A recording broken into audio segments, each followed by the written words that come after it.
La parole est à monsieur Gérald Darmanin.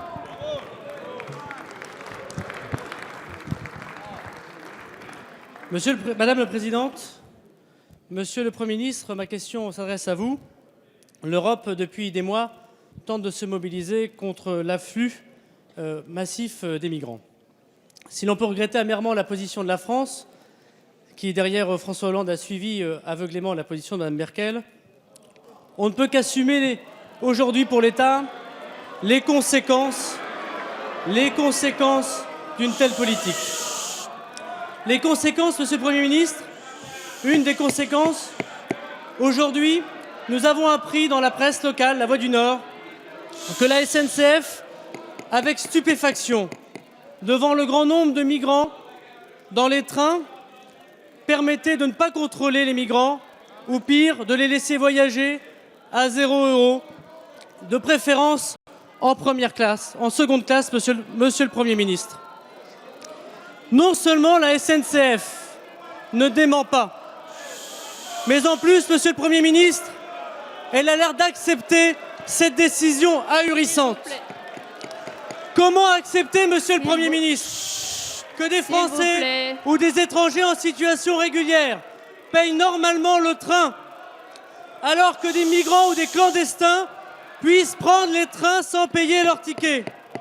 Comment accepter, monsieur le Premier ministre, que le gouvernement qui contrôle l'entreprise publique SNCF ne soit pas informé ou pire cautionne cette politique de la part de cette grande entreprise publique? Cela revient ni plus ni moins de laisser comme message « Allez à Calais par le train, c'est gratuit ». Alors, monsieur le Premier ministre, étiez-vous informé de cette politique de la SNCF? Avez-vous cautionné cette politique de la SNCF? Et sinon, allez-vous aujourd'hui demander au président de la SNCF de revenir sur cette ahurissante instruction? La parole est au Premier ministre.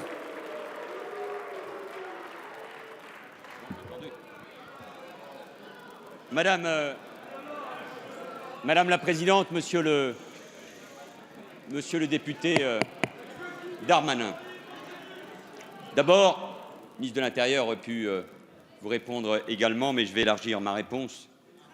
Le ministère de l'Intérieur, je vous le rappelle, a mis en place, et vous le savez, et renforcé un dispositif dans tous les trains et les gares afin de lutter contre les flux migratoires utilisant les vecteurs ferroviaires. Chaque jour, dans un contexte très difficile, dans le contexte migratoire que nous connaissons, c'est plus de 200 interpellations par jour dans les trains et dans les gares qui sont réalisées, majoritairement dans le sud, nous y reviendrons tout à l'heure, et dans la région Nord-Pas-de-Calais, à travers l'action de la brigade spécialisée de la police de l'air et des frontières.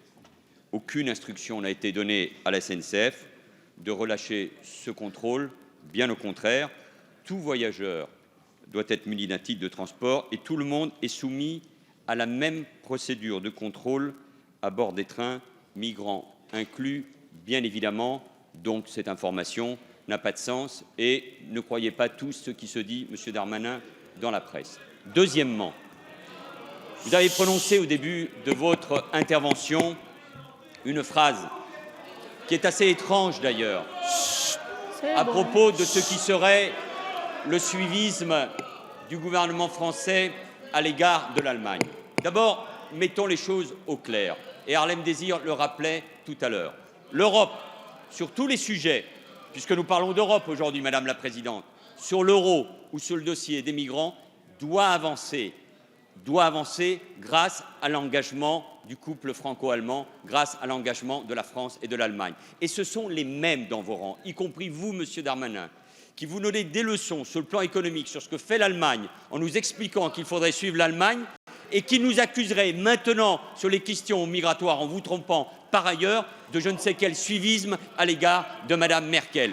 Que je sache, monsieur Darmanin, Madame Merkel est comme vous, membre du même parti européen, le PPE. Alors mettez-vous d'accord avec le PPE et avec Madame Merkel avant de mettre en cause je ne sais quel gouvernement ici en France. Sur les questions de migrants, sur la crise des réfugiés, la force de la France, ça a été sa cohérence et sa constance depuis un an, grâce notamment au travail qui a été mené par le ministre de l'Intérieur. Et sur ce sujet-là, vous remarquez qu'en effet, même si nous comprenons ce qui peut se passer en Allemagne, nous avons adopté d'autres choix, une autre politique, un autre message qui est celui aujourd'hui de la France. Et nous l'avons déjà dit très clairement, et j'ai eu l'occasion de vous le dire ici aussi nettement, nous pensons que l'Europe, et donc la France, ne peuvent pas accueillir tous les réfugiés aujourd'hui qui fuient la guerre en Syrie, pour des raisons évidentes. Et c'est pour cela que nous avons un plan européen qui est celui qui n'a pas été adopté par un ou deux pays, qui est celui suivi par l'ensemble des pays européens, sauf les 2 ou 3 qui se sont opposés, qui est la mise en place des centres d'accueil, le renforcement de nos frontières avec des gardes-frontières, l'aide, et nous l'avons constaté encore ces derniers jours en Jordanie, aux pays les plus concernés, la Jordanie, la Turquie et le Liban, le soutien bien sûr à la Grèce et à l'Italie. Parce que vous courez derrière l'extrême droite, Monsieur Darmanin, parce que vous courez derrière le Front National, parce que vous courez derrière Madame Le Pen, parce que, avec d'autres, vous courez derrière. On ne peut pas en même temps, Monsieur Darmanin, accuser à juste titre Madame Le Pen de ne pas avoir été à la hauteur, et le mot est faible, d'avoir interpellé, comme vous le savez, de quelle manière le président de la République, et enfourcher ici à l'Assemblée nationale ou sur le terrain dans le Nord-Pas-de-Calais les mêmes thèmes qui sont ceux de l'extrême droite, qui consistent en permanence à mettre le réfugié, l'immigré, en confondant au cœur du débat politique. Alors, Monsieur Darmanin, oui, le débat, puisqu'il s'agit de cela, nous l'avons bien compris, des régionales, plus que jamais, c'est une certaine conception de la République, des valeurs et de la manière de faire de la politique, notamment quand on gouverne, et ceux qui courent derrière l'extrême droite. Merci, Monsieur le Premier ministre.